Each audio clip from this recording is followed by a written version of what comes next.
सभापर्व भाग 7वा. लोकपाल सभाख्यान पर्व पुढे चालू.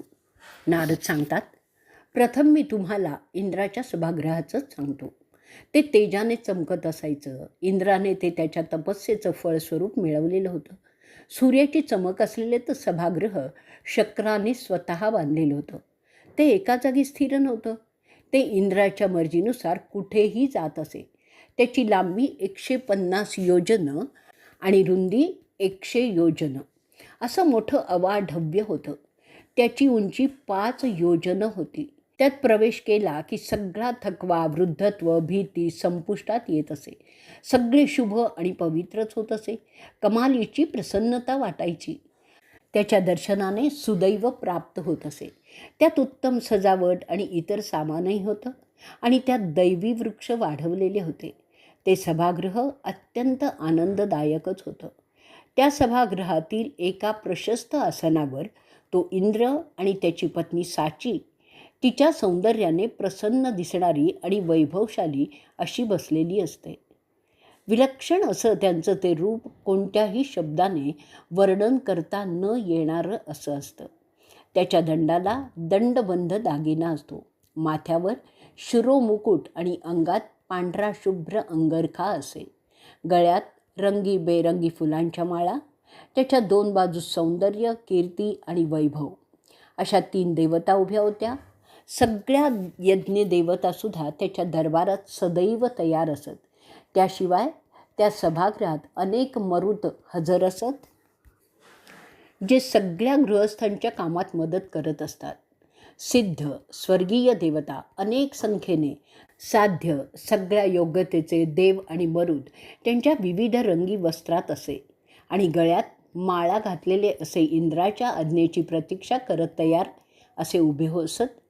त्या सभागृहात दैवी ऋषी आपापल्या स्थानी विराजमान असत, जे त्यांच्या पावित्र्याचे तेजाने तळपत होते. त्यांच्या पुण्यप्रभावाने शक्तिमान झालेले असे ते, ज्यांनी सर्व दुःखांच्या कारणांचा नाश केलेला आहे, जे कसाचीही चिंता करीत नाहीत असे आणि सदैव सोमयज्ञ करीत असतात. ते सुद्धा इंद्राच्या सूचनेची प्रतीक्षा करीत असलेले दिसत होते. त्यात विशेष असे पराशर, पर्वत, शर्वण, गलव आणि शंख होते.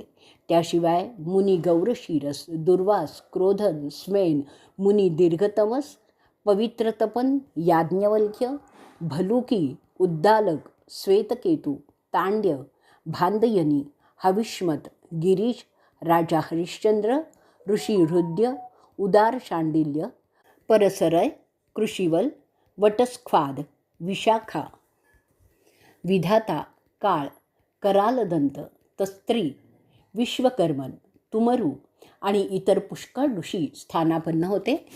त्यातील काही स्त्रियांच्या उदरातून आलेले, तर काही हवेवर केवळ प्राणवायू घेऊन जगणारे, काही फक्त अग्नी खाऊन राहणारे असे बरेच, जे वज्रधारी इंद्राची उपासना करतात ते हजर होते. सहदेव, सुनीत, वाल्मिकी, जे त्याच्याच तपोसामर्थ्यासाठी सगळ्यांना ज्ञात आहेत, ते सुद्धा होते.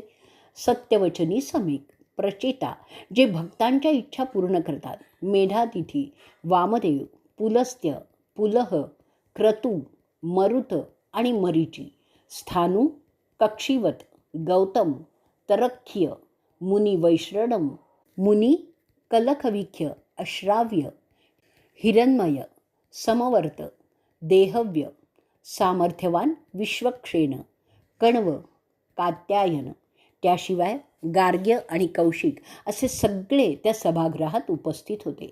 त्या ठिकाणी दैवी पाणी आणि दैवी वनस्पतीही होत्या. विश्वास, बुद्धी, सरस्वती, कुबेर, कर्तव्य, सुख अशा आणखीन काही माणसाला मदत करणाऱ्या देवता देखील तिथे होत्या. नारद पुढे सांगतायत, त्या सभागृहात अरे पंडुपुत्रांनो, स्वर्गातील पाण्याने भरलेली ढगं, त्यांचा गडगडाट, विजांचा कडकडाट, वारे आणि विविध भयंकर आवाजसुद्धा उपस्थित होते. त्या सभागृहाच्या पूर्वेकडील बाजूला 27 यज्ञांचे अग्नी उभे होते. अग्नी, सोम, इंद्राचा अग्नी, मित्राचा अग्नी, सावित्री, आयर्मन, भाग्य, विश्वास, साध्य आणि महागुरु बृहस्पती, शुक्र, विश्वावसु, चित्रसेना आणि सुमन, तरुण, तिथे यज्ञात ब्राह्मणांना द्यायचे सगळं सामानही ठेवलेलं होतं. त्याशिवाय विविध ग्रह, पृथ्वी, तारे यांच्या देवता उभ्या होत्या. यज्ञात उच्चारले जाणारे सर्व मंत्र तयार स्थितीत हजर होते.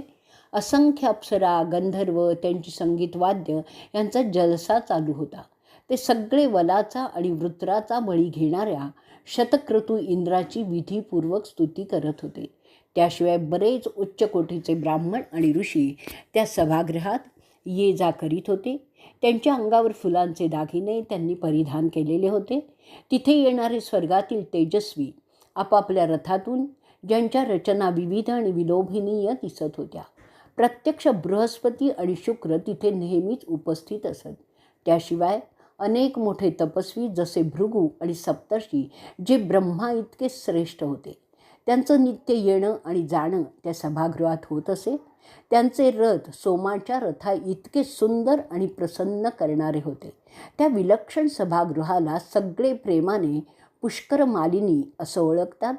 शतयज्ञ करणाऱ्या त्या स्वर्गाच्या राजाचे सभागृह कसं होतं ते मी सांगितलं आहे. आता तुला मी यमाच्या सभागृहाबद्दल सांगतो. अशा रीतीने सभागृह पर्वातील लोकपाल सभाख्यान पर्वाचा 7वा भाग इथे संपलेला आहे. सभापर्व भाग 8वा, लोकपाल सभाख्यान पर्व पुढे चालू.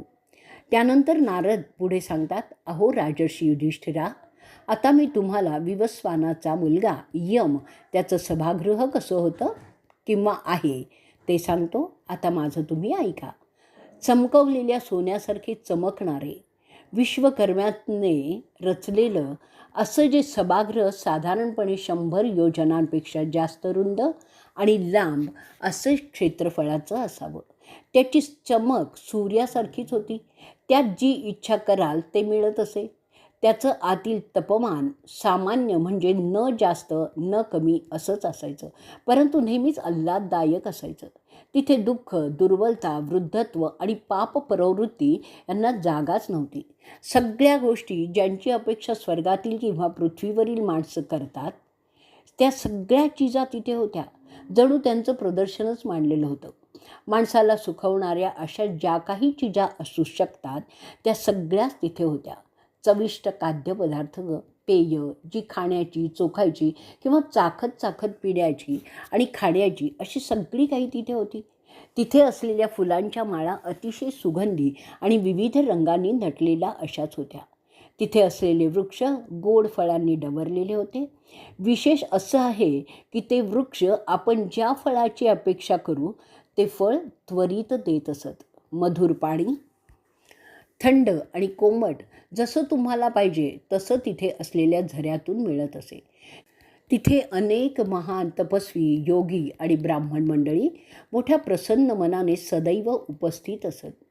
तिथे त्या सभागृहात विवस्वानाची पूजा करण्यासाठी अनेक लोकोत्तर आत्मे सदैव येत असत. त्यात ययाती, नहुष, पुरु, मंधत्री, नृग, राजशी, त्रय सदस्यू, कृतवीर्य, सौतश्रवस, अरिष्टनेमी, सिद्ध, कृतवेग, क्रीती, निमी, प्रतर्धन, शिवी, मत्स्य, पृथुलक्ष, बृहद्रथ, वृत्त, मरुत, कुशिका, संकस्य, संकृती, ध्रुव, चतुर्स्व, सदोर्स्वोमी, राजा कर्तवीर्य, राजा भरत, सुरथ, सुनीथा, निषाद, नळ, देवोदास, सुमन, अंबरीश, भगीरथ, व्यस्व, वर्धस्व, पृथुवेग, पृथुश्रवस, प्रीषद्वस, वसुबनस, क्षुप, सुमहवल, वष्दगु, वृषसेन, पुरुकुत्स, ध्वजिन, रथिन, अर्षतिस्न, दिलीप, तेजस्वी ऋषी उशीनर,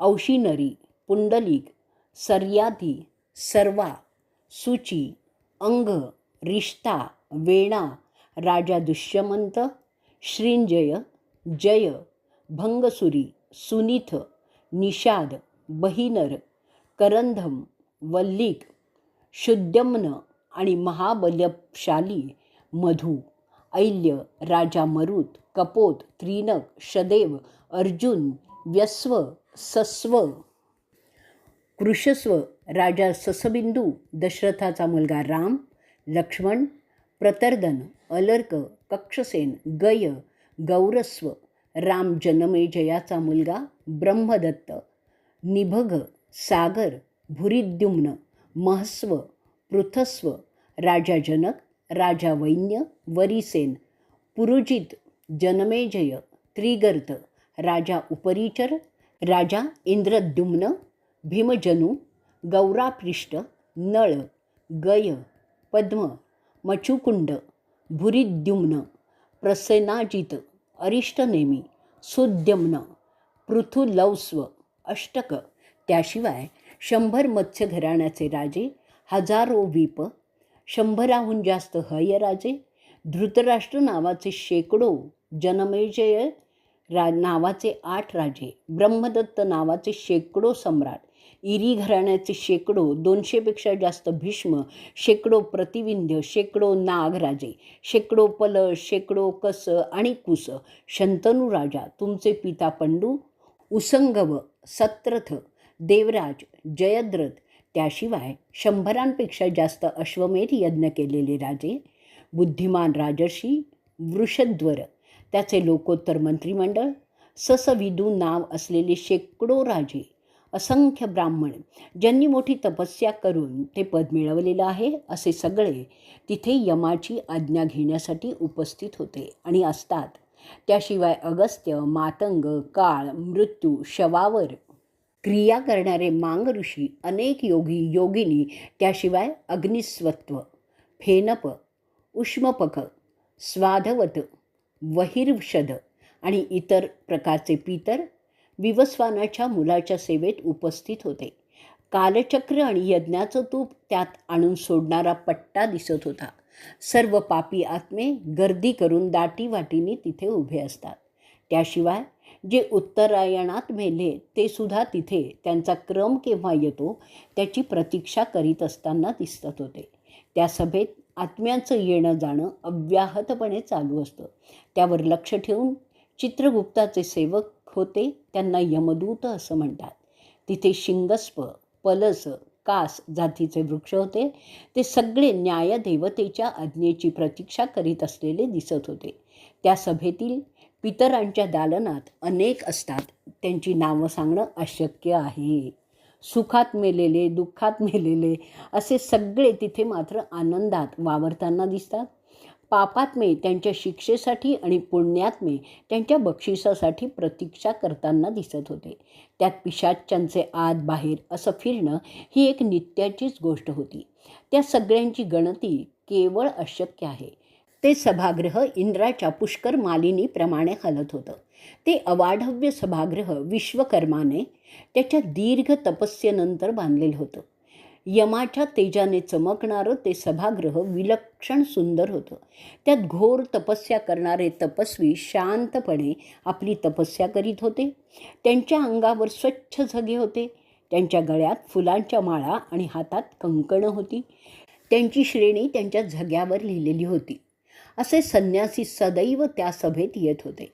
काही गंधर्व, अप्सरा, संगीत आणि वाद्य यांच्या विविध धुनींनी तो आसमंत प्रसन्न करीत होते. तिथे हास्य, विनोद यांचे फवारे उडत असत. सगळाच आसमंत सुगंधाने प्रसन्न झालेला असतो. गणती करता येणार नाही इतकी गर्दी आणि त्यात न्याय मागणाऱ्यांची वर्दळ अशी होती. असं आहे पितरांच्या राजाचं म्हणजेच यमाचं सभागृह. आता मी तुम्हाला वरुण राजाच्या सभागृहाची माहिती सांगतो. त्याचं नावसुद्धा पुष्कर मालिनी असंच आहे. अशा रीतीने सभापर्वातील लोकपाल सभाख्यान पर्वाचा 8वा भाग इथे संपलेला आहे. सभागृह भाग 9. लोकपाल सभाख्यान पुढे चालू. नारद पुढे सांगतात, अहो राजर्षी युधिष्ठिर, वरुण देवाची स्वर्गातील सभा तिच्या वैभवासाठी अतुलनीय आहे. मापात ते यमाच्या सभे एवढंच आहे. त्याच्या भिंती आणि कमानी शुभ्र रंगाच्या असतात. त्याचं काम विश्वकर्मांनीच केलेलं आहे. ते सभागृह पाण्यात उभं आहे. त्याच्या सभोवार दैवी झाडं रत्न माणकांनी जडवलेली अशी आहेत. त्या झाडांना चवदार फळं आणि सुंदर फुलं येत असतात. अशा फळाफुलांनी डवरलेली ती झाडं विविध रंगाने सजवलेली असतात. त्या सभागृहाभोवती काळ्या, पांढऱ्या, लाल, पिवळ्या, निळ्या, राखाडी रंगाच्या छटा असलेली घरटी आहेत. त्यातून विविध रंगाचे पक्षी राहत असतात. ते पक्षी त्यांच्या सुश्राव्य किलबिलाटाने तो आसमंत प्रसन्न करीत असतात. त्या घराचा धनी स्वतः वरुण देवच आहे. त्या सभागृहात पुष्कळ आसनं आहेत. त्यातील एका उंच जागी वरुण विराजमान असतात. त्यांच्या अंगावर रत्नजडीत अंगरखा असतो आणि अंगावर मौल्यवान रत्नांनी मढवलेले दागिनेही असतात. त्यांची पत्नी तसेच उंची वस्त्र नेसून त्यांच्या बाजूला नेहमीच बसलेली असते. आदित्य वरुणाच्या सेवेत उपस्थित असतात. वरुण हा एका पंचमहाभूतांचा देव आहे. त्याप्रमाणे त्याचं कर्तव्य ह्या सृष्टीत चालत असतं. त्याच्या संबंधात असलेल्या वासुकी, तक्षक, नाग, राजा ऐरावत, कृष्ण, लोहित, पद्म, महाशक्तिमान चित्र आणि इतर नागदेव, कंबल, अश्वतर, धृतराष्ट्र, वल्लक, मतिमत, कुंडधर, करेकोटक, धनंजय, पनिमत, महाशक्तिमान कुंदक, जणू पृथ्वीचा राजा, प्रल्हाद, मुशिकद, जनमेजय, आणखीन बरेच हे सर्व उत्तम लक्षणं असलेली आणि मोठे फणे असलेले त्याच्या दरबारात उठ बस करीत असतात. कुठल्याही गोष्टीची फिकीर नसलेले ते सगळे सर्प वरुण राजाची सेवा करीत असतात. विरोचनाचा मुलगा वली, पृथ्वीजीत नरक, संघर्द, विप्रचित्ती, दानव, कलकंज, सुहानू, दुर्मुख, संख, सुमन, सुमती, घटोदर, करथन, पीथर, विश्वरूप, स्वरूप, विरूप, महासीर, दशग्रीव, वली, मेघावसस, द्रसवर, तित्तिव, विताभूत, संघ्रद, इंद्रतापन हे दैत्य आणि दानवही तिथे असतात. त्यांच्या अंगावर संपूर्ण दागिने असतात आणि गळ्यात माळा असतात. कानात मोठी कुंडलं असतात. डोक्यावर मुकुट. अशा दिमाखात ते त्या सभेत वावरताना दिसतात. ब्रह्माचा वरदहस्त लाभलेले असे ते त्यांच्या शौर्याने ख्यातनाम झालेले तिथे विराजमान असतात. ते सगळेच वरुणाचे भक्त असतात. वरुणाचं चिन्ह आहे फासा. त्याबरोबर 4 सागराच्या देवता, अनेक नद्यांच्या देवता, त्यात विशेष करून भागीरथी, कालिंदी, विदिशा, सिंधू, देवनदी, नर्मदा, वेनवा, विपाशा, शतदुरू, चंद्रभागा, सरस्वती, इरावती, विताशा, गोदावरी, कृष्णवेण्णा आणि नद्यातील राणी कावेरी, किंपुना, विसाल्या, वैतरणी, तृतीया, ज्योस्थिला, सौना, चर्मावती, पुनर्सा, शरयू, वरवत्या, लंगली, करटोया, अत्रेयी, लाल रंगाची महानदा, लाघेती, गोमती, संध्या, त्रिश्रोतसी अशा सगळ्या जगभरच्या पवित्र नद्या आणि नद त्यांच्या प्रातिनिधिक देवता तिथे हजर असतात. त्यांच्या तीर्थावर लोक आपलं पाप धुण्यासाठी जातात. त्याशिवाय अनेक छोट्या म्हणजे कमी क्षमतेच्या नद्या, तलाव, झरे यांचं प्रतिनिधीसुद्धा तिथे हजर होते. अरे भरत कुळातील राजांनो, वरुणाच्या आदेशाचं ते पालन करीत असतात. जिथे जिथे पाण्याचा संबंध येतो तिथे वरुण देवाचा संबंध होतच असतो. त्याच्या आज्ञेबाहेर काहीही जात नाही. म्हणून सर्व प्राणी मात्र, वनस्पती सगळेच वरुणाच्या आज्ञेने जगत असतात. त्यामुळे त्याचं प्राधान्य सगळीकडे जाणवत असतं. इतर सभांमध्ये जसे गंधर्व आणि अप्सरा गाणी बजावणी करतात तसंच ते इथे सुद्धा करीत असतात. ते वरुणाची स्तुतीपर गाणी आणि धून वाजवत होते. ज्या डोंगरावरून नद्या उगम पावतात त्या सगळ्या डोंगर पर्वतांचे प्रतिनिधीसुद्धा तिथे उपस्थित होते. ते व्यक्तिस्वरूपात तिथे बसून आपापल्या परिस्थितीची कल्पना एकमेकांना देत असतात. धरणीकंप, भूस्खलन, ज्वालामुखी, वादळं, नद्यांना पूर येणं हे सगळं त्या सभेत ठरत असतं. म्हणून ती सभा, हे राजा युधिष्ठिरा, जगाच्या दैनंदिन कारभारावर प्रभाव पाडत असते. म्हणून खूप महत्त्वाची असते. त्यात किती माणसं दगावणार हे सुद्धा यमाच्या सभेतून येणाऱ्या संदेशानुरूप ठरवलं जात होतं. अनेक दैत्य आणि राक्षस पर्वतरूपाने असतात. ते सगळे त्या पर्वतांचे प्रतिनिधी म्हणून बसलेले मी पाहिलेले आहेत. काही दैत्य ज्वालामुखी आणि धरणीकंपाचे प्रतिनिधी होते. ते त्याबाबत आपले विचार मांडताना मी पाहिलेलं आहे. सगळं तिथेच ठरतं आणि काही वेळा एखाद्या सप्तर्षींच्या किंवा त्यांच्या योग्यतेच्या इतर ऋषींच्या मनात काही आलं तर ते त्यांना त्या सभेत सांगावं लागतं. त्याप्रमाणे जर फरक करायचा असेल तर तो वरुण देवाच्या संमतीनेच होत असतो. अरे राजा, जगात जे काही नैसर्गिक असमंतात होतं ते सगळं इथे ठरत असतं. वरुणाचा प्रधान मंत्री सुनभ त्याच्या मुला नातवंडांसह वरुणाची सेवा असताना मी पाहिलं आहे. देव ब्रह्माच्या सभेतून सृष्टीतील विविध गोष्टींचे उगम म्हणजे जन्म ठरवत असतात. त्याचप्रमाणे त्या सगळ्यांचा अंत म्हणजेच ऱ्हास यमाच्या आणि वरुणाच्या सभेत दैत्य, दानव आणि राक्षस निश्चित करत असतात. उत्पत्ती आणि विनाश यांचं संतुलन, व्यवस्थापन या 4 सभातूनच होत असतं. हे तू समजून घे युधिष्ठिरा. आणि म्हणूनच देव जसे सृष्टीच्या कारभारासाठी उपयोगी असतात तसे दैत्य, दानव आणि राक्षससुद्धा उपयोगी असतात, हे तू समजून घे. देव उत्पत्ती आणि वृद्धी पाहतात तर दैत्य, दानव सगळ्या सृष्टीचा विनाश पाहतात. देवांच्या कार्यात पुण्य उपयोगाचं असतं तर पाप दैत्य, दानवांना उपयोगाचं असतं. प्रत्येकाचं कार्य नेमून दिलेलं असतं, तसं आपसूकपणे होत असतं. म्हणून ही सृष्टी अव्याहतपणे कार्यरत राहत असते. या सगळ्या 3 सभांच्या कार्याचा लेखाजोखा इंद्राच्या सभेत नोंदला जात असतो आणि अशा रीतीने ही सृष्टी काम करत असते. त्यात कधी कोणी मातब्बर ऋषी काही बदल सुचवतात, त्याची नोंद होते आणि जर ब्रह्माने मान्य केली तर ती सूचना इतर सभातून अंमलात आणण्याचे आदेश दिले जातात. अतिशय चोख अशा प्रकारे हे सगळं कार्य बिनचूक होत असतं. अशी आहे वरुणाच्या सभागृहाची माहिती. आता कुबेराच्या 5व्या सभेची माहिती मी जी पाहिली ती मी तुम्हाला सांगतो. अशा रीतीने सभा पर्वातील लोकपाल सभाख्यान पर्वाचा 9वा भाग इथे संपलेला आहे. सभापर्व भाग 10वा लोकपाल सभाख्यान पर्व पुढे चालू. नारद पुढे सांगतायत, वैश्रवणाचं ते सभागृह त्याच्या वैभवासाठी ख्यातनाम आहे. त्याची मापं अशी आहेत: 100 योजनं लांब, 70 योजनं रुंद. त्याची रचना स्वतः वैश्वानराने त्याची मायावी शक्ती वापरून केली होती. कैलास पर्वताच्यासारखं सुंदर आणि प्रभावी असं त्याचं स्वरूप आहे. त्याची चमकच अशी आहे की ते चंद्राला ग्रहण लावतं. गुह्यकांच्या आधाराने ते सभागृह आकाशावर अधांतरी उभं असतं. त्यातील दालनं सोन्यांनी मढवलेली आहेत, त्यामुळे त्याच्या सौंदर्यात भरच पडलेली आहे. दैवी परिमलाने त्याचा आसमंत दरवळत असतो, त्यामुळे ते सभागृह विशेष आल्हाददायक झालेलं आहे. त्याच्या भिंतीचा पृष्ठभाग चट्टेरी पट्टेरी रंगीबिरंगी असा भासतो, त्यामुळे ते सभागृह विलक्षण आकर्षक वाटतं. त्याच्यासारखं दुसरं मी तरी आजपर्यंत पाहिलेलं नाही आहे. त्यात विलक्षण चमक असलेली रत्नं बसवलेली आहेत.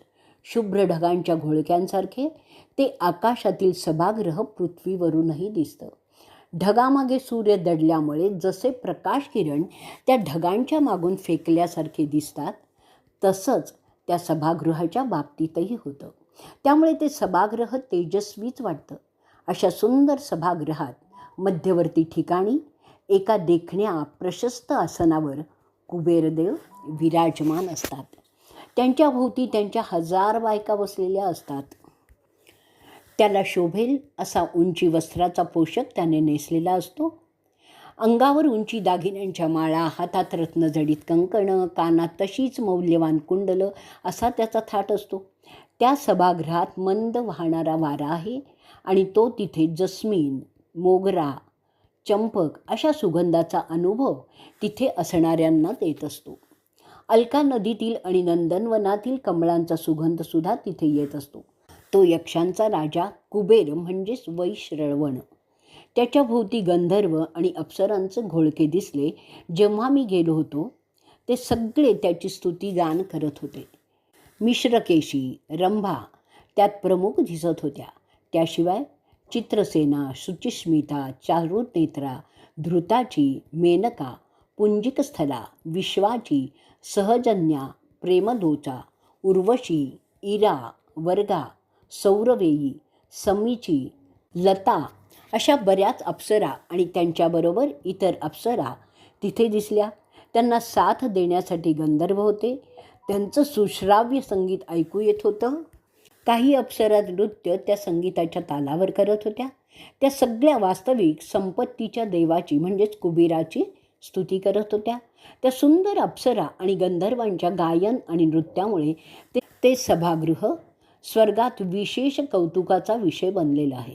गंधर्वातील किन्नर, नरस, मणिभद्र, धनद, श्वेताभद्र, गुह्यक, कसेरक, गंडकंद, शक्तिमान, प्रद्योदक, कुस्तुमवर, पिशाच, गजकर्ण, विशालक, वराहकर्ण, फलाक्ष, फलेदक, हंसचूडा, शिखावर्त, विभीषण, पुष्पानन, पिंगलक, सोनितोद, प्रवलक, वृक्षवस्पदिकेता, चिरवसस आणि इतर अनेक यक्ष तिथे हजर होते, ज्यांची नावं मी सांगू शकणार नाही. कुबेराची सेवा आणि आज्ञापालन यक्ष आणि गंधर्व करतात. त्यांना किन्नर आणि अप्सरा मदत करत असतात अशी व्यवस्था असते.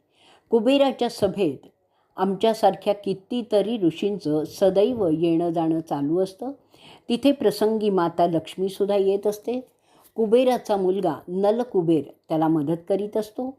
अनेक राक्षस, दैत्य आणि दानव आपापल्या कामानिमित्त त्या सभेत हजेरी लावत असतात. त्या सगळ्यांची नावं मी देऊ शकणार नाही, इतके ते सगळे आहेत. सृष्टीच्या कारभारासाठी संपत्ती आवश्यक असल्यामुळे सगळेच लहान मोठे देव तिथे वेळोवेळी उपस्थिती लावत असतात. त्यात प्रसंगी उमापती साक्षात महादेव, असुरभगनेत्राचा वध करणारे त्यांच्या भयंकर दिसणाऱ्या गणांबरोबर येत असतात.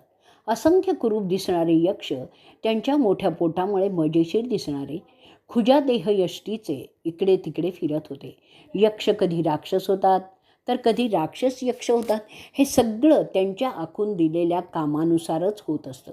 त्या सगळ्या गोष्टींचं नियंत्रण या सभेतूनच होत असतं. त्याची स्वरूपं घाबरवणारीच होती. काही यक्ष कुबड असलेले, त्यांना मान नसलेले, जणू काही देहावर डोकं बसवलेलं आहे. त्याच्या हातात कच्चं मांस आणि हाडं आहेत. ते त्याचा चावा घेत खात आहेत. असं बिभत्स दृश्यही मी तिथे पाहिलेलं आहे. त्यांचे पाय इतके खुजे की जणू काही ते जमिनीतूनच आले असावेत असं वाटत होतं. त्यांचे लाल डोळे पाहणाऱ्याला घाबरवत होते. काहींच्याकडे विचित्र दिसणारी आयुधं होती आणि ते अधूनमधून हवेत उडून जात होते. काही मध्ये अदृश्य होत असत. सगळे तिथे विचित्र आणि हृदयाचा थरकाप करणारे असेच होते. विद्याहरांचा प्रमुख चक्रबंधन कुबेराच्या आज्ञेची प्रतीक्षा करत असलेलेही मी पाहिले आहे. किन्नराचा राजा भागदत्तसुद्धा तिथे हजर होता. किमपुरुषांचा प्रमुख द्रुम तिथे मी पाहिलेला आहे. राक्षसांचा प्रमुख महेंद्र तिथे होता. गंधमदन त्यांच्या असंख्य यक्ष सहाय्यकांच्या सह तिथे होता. कुबेराचा धाकटा भाऊ विभीषण तिथे आपल्या मोठ्या भावाला मदत करण्यासाठी होता. निरनिराळ्या पर्वतांचे देव हिमवत, विंध्य, सह्याद्री, कैलाश, मंदार, मलय, दुर्दुर, महेंद्र, गंधमादन, इंद्रकील, सुनव, पूर्वार्द्री, त्यांची अनेक शिखरे, मेरू असे सगळे तिथे व्यक्त स्वरूपात उपस्थित होते. नंदीश्वर, महाकाल आणि टोकदार कान असलेली आणि कोल्ह्यासारखी तोंड असलेली अशी बरीच देव येते. म्हणजे शुभ आणि अशुभ कृत्यांची करक तिथे काही सांगण्यासाठी आलेले मी पाहिलेले आहेत. कक्ष, कुथिमुख, दंती, विजया असे श्रेष्ठ दर्जाची दैवतंसुद्धा तिथे होती. त्यात मधून हंबरणारा नंदीसुद्धा तिथे होता. तो प्रशस्तपणे ऐटीत बसलेला होता. त्याशिवाय अनेक इतर राक्षस आणि पिशाच तिथे आलेले होते, आपापली बाजू मांडण्यासाठीच. पुलस्त्याचा मुलगा विश्वानर किंवा कुबेर शिवाच्या बरोबर सर्वत्र पूजला जातो. म्हणून बहुधा शंकर, भव ह्याच सभेत कुबेराबरोबर बसलेले असतात. त्यामुळे त्यांचं भीषण दिसणारे गणसुद्धा तिथेच असतात. अरे युधिष्ठिरा, माणसाला वास्तविक संपत्तीचा मोह जास्त असल्यामुळे तो माणूस शिवाबरोबर वैश्वानराची सुद्धा पूजा करतो. त्याचं कारण हेच आहे. सर्व विश्वात असलेल्या संपत्तीचा प्रतिनिधी शंख आणि पद्म व्यक्त स्वरूपात तिथे होते. 6 वासनांच्या देवता काम, क्रोध, लोभ, मोह, मद आणि मत्सर दैत्याच्या रूपात, कधी स्त्री रूपात तर कधी पुरुष रूपात तिथे होते. माणसाला अज्ञानात ठेवण्यासाठी ते काम करत असतात. अशी ती कुबेराची अद्वितीय सभा मी पाहिलेली आहे आणि ती कशी होती तेही मी तुला सांगितलं आहे. आता मी तुम्हाला ब्रह्माची सभा कशी असते ते सांगतो. पण अशा रीतीने सभा पर्वातील लोकपाल सभाख्यान पर्वाचा 10वा भाग इथे संपलेला आहे. सभापर्व भाग 11वा. लोकपाल सभाख्यान पर्व पुढे चालू. नारद पुढे सांगतायत, आता ऐका. खरं सांगायचं म्हणजे त्या कृतयुगाच्याही आधी बनलेल्या सभेचं वर्णन कोणीही करू शकणार नाही. त्या सुवर्णयुगात तो देव आदिती पृथ्वी तलावर आला. त्यांनी ब्रह्माचं सभागृह पाहिलं होतं, जे ब्रह्माने त्यांच्या विचारातून उभे केलेलं होतं. आदित्य मोठ्या मजेत पृथ्वीवर मानव रूपात भटकत होता. त्याला पृथ्वीवरील विविध गोष्टी पाहायच्या होत्या. त्यावेळी तो दिवसाचा देव मला म्हणाला. त्यांनी त्यावेळी मला म्हणजे नारदाला ब्रह्माच्या सभागृहाबद्दल सांगितलेलं होतं. तो त्यावेळी म्हणाला होता की ते अदृश्य सभागृह असल्यामुळे त्याला मापच नव्हतं. त्याच्या केवळ अस्तित्वामुळे मात्र सगळं सुखानंदात डुबत होतं. ते त्याचं बोलणं ऐकल्यावर मला ते सभागृह समजून घेण्याची इच्छा झाली. मी त्या आदित्याला सांगितलं की मला त्या अदृश्य सभागृहाचा अनुभव घ्यायचा आहे. कारण ते फक्त अनुभवाने समजण्यासारखं असतं. जसं आनंद, दुःख हे सांगता येत नाही, कारण त्या गोष्टी अनुभवसिद्धच असतात. त्याचप्रमाणे ते सभागृह फक्त अनुभवसिद्ध आहे. मी असं केलं तर त्याचा अनुभव मला मिळेल. आता ते सांग, असं मी त्याला म्हणलो. अरे आदित्या, मला सांग, कोणतं तप केलं म्हणजे त्या विलक्षण सभागृहाचा अनुभव घेता येईल.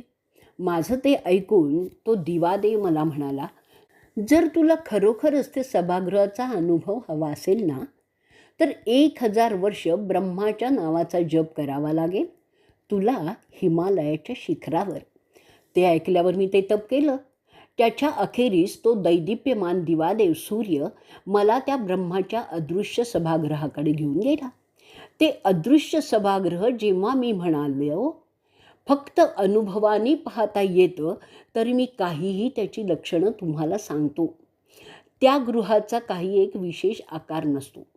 त्याची आकारमापं सारखी बदलत असतात. त्याचं कारण, अरे युधिष्ठिरा, त्या सभागृहात सगळंच विश्व सामावलेलं आहे.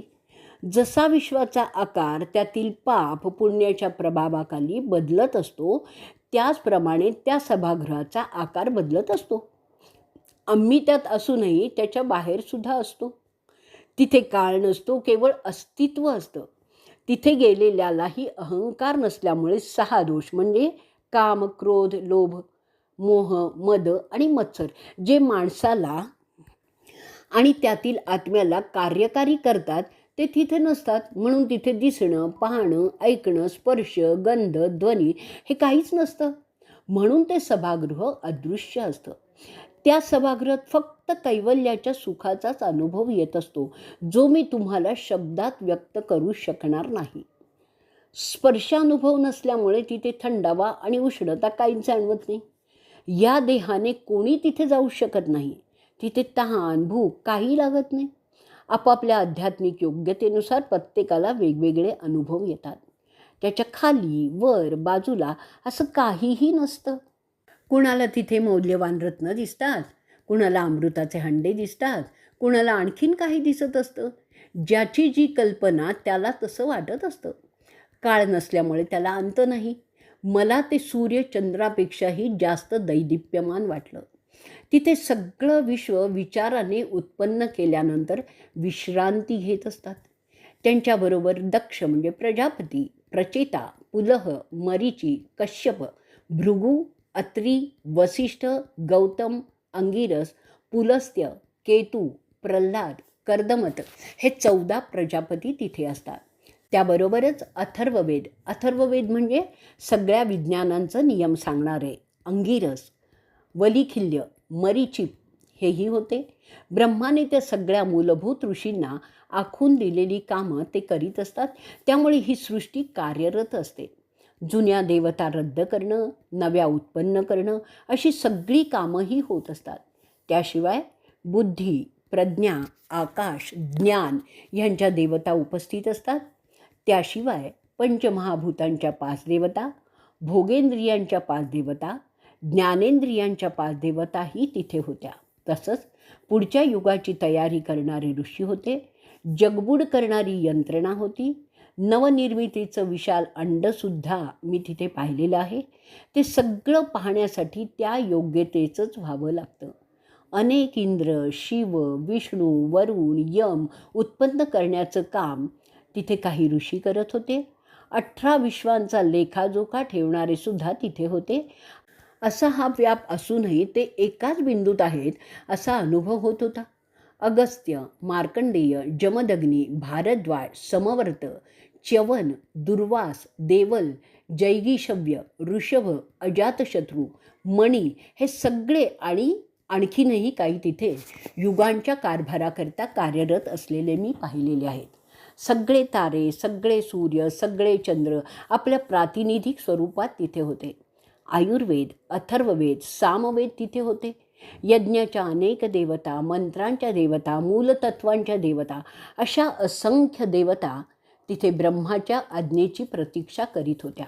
सर्व भावना, वासना, भोग, तपस्या, वैराग्य, त्याग, प्रवृत्ती, उदासभाव, भक्ती, त्याचप्रमाणे स्वार्थ, क्रोध, दुःख, द्वेष, मत्सर, सूड, मान, अपमान, क्रिया, प्रतिक्रिया, तटस्थता अशा बऱ्याच देवता तिथे जात होत्या. विश्वाचे सगळे लोकपाल, गंधर्वांच्या आणि अप्सरांच्या 20 प्रजाती, शुक्र, अनेक बृहस्पती, बुध, मंगळ म्हणजेच अंगारक, शनी, राहू, केतू आणि इतर ग्रहांच्या देवताही तिथे होत्या. हरिमत आणि वसुमत आदित्य देवताही होत्या. 2 अग्नी म्हणजे अग्निसोम आणि इंद्राग्नी, सावित्री, वेदोच्चाराचे प्रकार, शांती, संयम, क्षमा, शिक्षा म्हणजे सजा, बलिदान, अर्घ्य ह्या देवतांनासुद्धा मी तिथेच पाहिलेलं आहे. लिखाण, वाचन, पठण, गायन, वाद्य, वाजंत्री सगळी विज्ञानं तिथे तयार होत होती. व्याकरण, तर्क, गणित, न्याय, रूपक, उपमा, व्यंजन असे सगळे तिथे व्यक्तरूपात हजर होते. ते सगळे ब्रह्माच्या आदेशाची प्रतीक्षाच करत होते. रात्र, दिवस, क्षण, लवस, मुहूर्त, पंधरवडा, महिना, वर्ष, आठवडा, 6 मोसम, युग, मन्वंतर, 4 प्रकारचे दिवस म्हणजे माणसाचे, पितरांचे, देवाचे आणि ब्रह्माचे, अगम्य, अज्ञात, विनाशी, अविनाशी, चांगलं, वाईट, कालचक्र, गुणचक्र ब्रह्माच्या आज्ञेसाठी तयार होते. प्रजापतीची कन्या अदिती, दिती, दानू, सुरसा, विनता, ईरा, कलिका, सुरभी, देवी, सरमा, गौतमी, प्रधा आणि कद्रू या स्वर्गातील प्रजातींच्या माता तिथे होत्या. त्याशिवाय रुद्राणी, लक्ष्मी, भद्रा, षष्ठी, पृथ्वी, गंगा, री, स्वाहा, कीर्ती, सूरा, साची, पुष्टी, अरुंधती, समवृत्ती, असा, नियती, सृष्टी, रती आणखीनही बऱ्याच देवता तिथे होत्या. अनेक आदित्य, वसु, रुद्र, मरुत, अश्विन, विश्वदेव, साध्य, पितर वेगाने प्रवास करणारे तिथे हजर होते. अरे राजा, तुला माहीत आहे का या सृष्टीच्या उत्पत्तीला कशी सुरुवात झाली ते? ब्रह्माने प्रथम 2 परिमाणं उत्पन्न केली. त्याच्यातून आणखीन 3 परिमाणं उत्पन्न झाली. पहिली 2 आहेत विचार आणि रचना. ही 2ही अव्यक्त आहेत. त्यातून प्रथम काळ, काही तज्ज्ञांच्या मते काळ सापेक्ष, अव्यक्त आणि व्यक्त असतो. नंतर दिशा म्हणजे लांबी, रुंदी आणि उंची, आणि शेवटी भार, भार म्हणजे वजन, गुरुत्वाकर्षण असं उत्पन्न झालं. हे 3 व्यक्त होतात. त्यातून सृष्टीचा विकास झाला आहे. रचना ह्या तत्वामुळे आकार दिसायला लागला आहे. अरे युधिष्ठिरा, तुला हे माहीत आहे का की पितरांचे 7 प्रकार असतात. त्यातील 4 दृश्य स्वरूप असतं आणि 3 नसतं. वैरज आणि अग्निस्वत्व, गार्हपत्य स्वर्गातच असतात. सोमप, एकशृग्र, चतुर्वेदी आणि कलश हे माणसांनी पूजायचे असतात. माणसांच्या 4 वर्णांचे लोक त्यांना पूजतात. त्या पितरांच्या सगळ्या प्रजातींना सोमरस दिल्यानंतर ते संतुष्ट होतात. मग मोठ्या आनंदाने ब्रह्माची सेवा करण्यास ते तयार होतात. राक्षस, पिशाच्य, दानव, दैत्य, गुह्यक, नाग, पक्षीवर्ग, विविध प्राणी, सर्व चर आणि अचर जीव ब्रह्माची पूजा करतात. पुरंदर, इंद्र, शक्र, वरुण, कुबेर, यम आणि महादेव त्यांच्या स्त्री स्वरूपासह उमा तिथे येत असतात. राजराजा कार्तिकेय महासेनसुद्धा मी तिथे आलेला पाहिलेला आहे. नारायण स्वतः, इतर स्वर्गस्थ ऋषी, त्यात वालखिल्य आणि सगळे गर्भज प्रजाती असे सगळे त्रिलोकातील तिथे हजर लावत असतात. अरे राजा, 50,000 ऋषी ज्यांनी त्यांचं वीर्य स्तंभन केलेलं आहे ते त्यांच्या पुत्रांबरोबर तिथे आलेले मी पाहिलेलं आहे. ते तिथे राहून सदैव ब्रह्माचं दर्शन घेत असतात.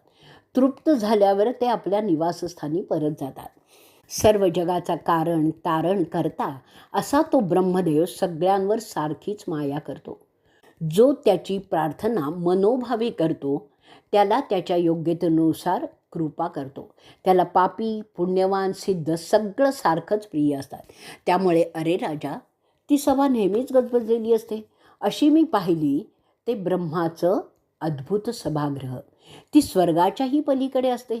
ही सृष्टी त्रैलोक्याची म्हणजे स्वर्ग, पृथ्वी आणि पाताळ त्रैलोक्याची आहे, परंतु ब्रह्माचं स्थान त्याही पलीकडे असतं. तुझं सभागृह इथे पृथ्वीवर आहे. माणसांच्या सभागृहात ते अद्वितीय आहे. स्वर्गातील आणि त्या पलीकडील गोष्टींशी तुलना पृथ्वीवरील गोष्टींशी होत नाही, म्हणून ते मी करणार नाही. अशा रीतीने सभापर्वातील लोकपाल सभाख्यान पर्वाचा 11वा भाग इथे संपलेला आहे. सभापर्व भाग 12वा. लोकपाल सभाख्यान पर्व संपलं. युधिष्ठिर विचारतोय, अहो महामुनी, बोलण्यात चतुर अशा तुम्ही त्या सगळ्या सभागृहांबद्दल आम्हाला वर्णन करून सांगितलं. तुमच्या सांगण्याप्रमाणे बहुतेक सगळे मोठे सम्राट यमाच्या सभेत होते. तसेच वरुणाच्या सभेत नाग, दैत्य, नद्या, समुद्र असं वरुणाच्या सभेतही होते. यक्ष, गुह्यक, राक्षस, गंधर्व, अप्सरा आणि यम हे वैष्णवाच्या आणि कुबेराच्या सभेत दिसतात.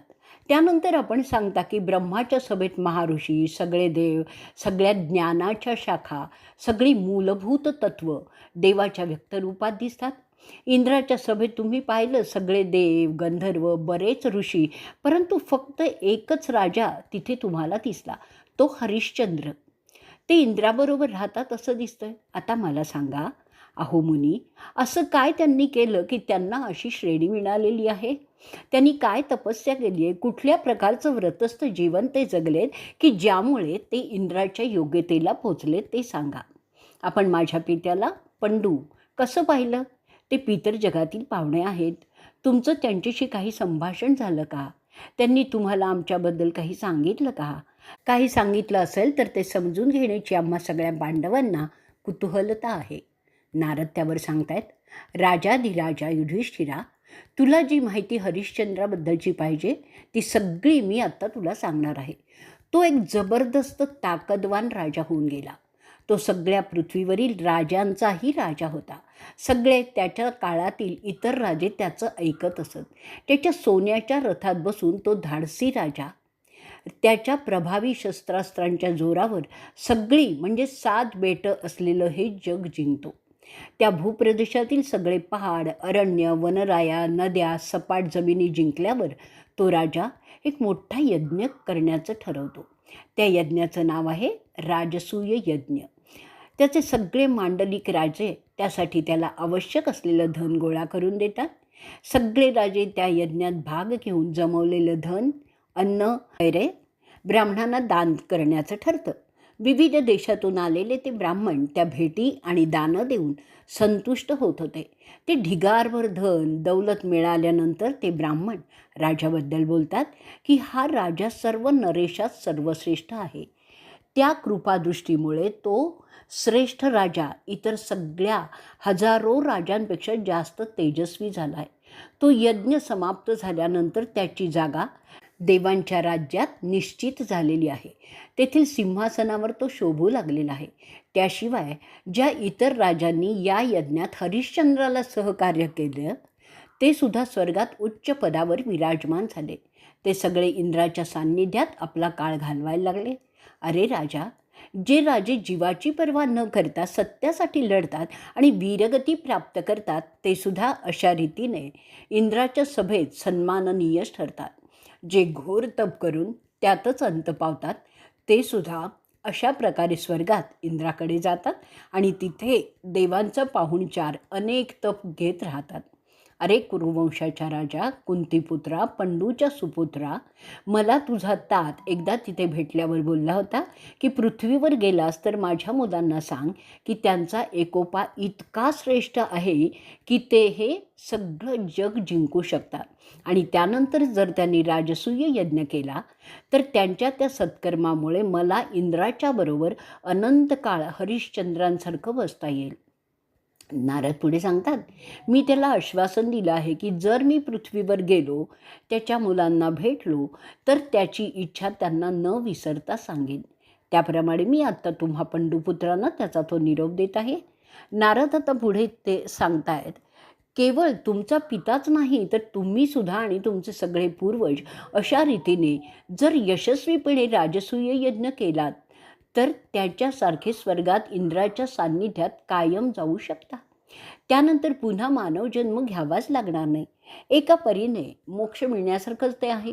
हे राजसूय यज्ञाचे फायदे ऐकल्यावर खुश झालेला पांडवांना नारद सांगतात, असं असलं तरी हा यज्ञ करण्यात अनेक अडचणी असतात.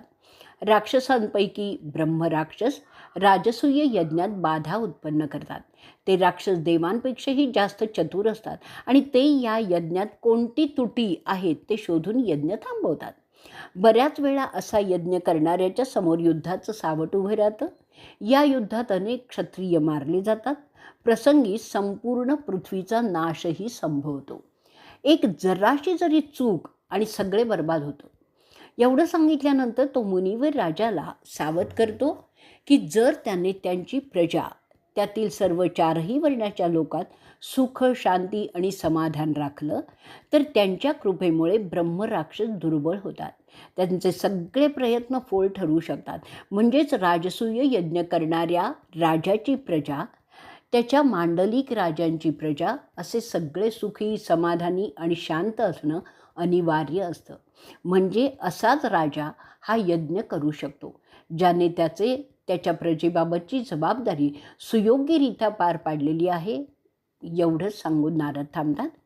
नारद युधिष्ठिराला अखेरीस म्हणतात की त्याने समृद्ध राज्य हे वाढवावं आणि या राजसूय यज्ञाच्या भरीस पडू नये. वेळोवेळी ब्राह्मणांना संतुष्ट करावं, इतर वर्णाचे भले करावं आणि राजाची कर्तव्य चांगल्या बुद्धीने पार पाडावीत. एवढं झालं तरी खूप होईल. त्यानंतर नारद सांगतात, त्यांची आता जाण्याची वेळ आलेली आहे. ते इथून थेट द्वारकेला दशरथांच्या राजधानीकडे जाणार आहेत. वैशंपायन आता सांगतायत की अरे जनमेजया, असं बोलून नारद त्यांच्याबरोबर आलेल्या ऋषींसह पांडवांना अनेक आशीर्वाद देत निरोप घेतात. नारदांच्या जाण्यानंतर तो पराक्रमी राजा आणि त्याचे 4 तुल्यबळ बंधू यांच्याबरोबर त्या अवघड यज्ञाचा विचार करू लागतात. वैशंपायन गमतीने इथे म्हणतात, नारदांनी त्याच्या सवयीप्रमाणे पांडवात राजसूय यज्ञाची इच्छा निर्माण केलेली आहे. अशा रीतीने सभा पर्वातील लोकपाल सभाख्यान पर्वाचा 12वा भाग इथे संपलेला आहे.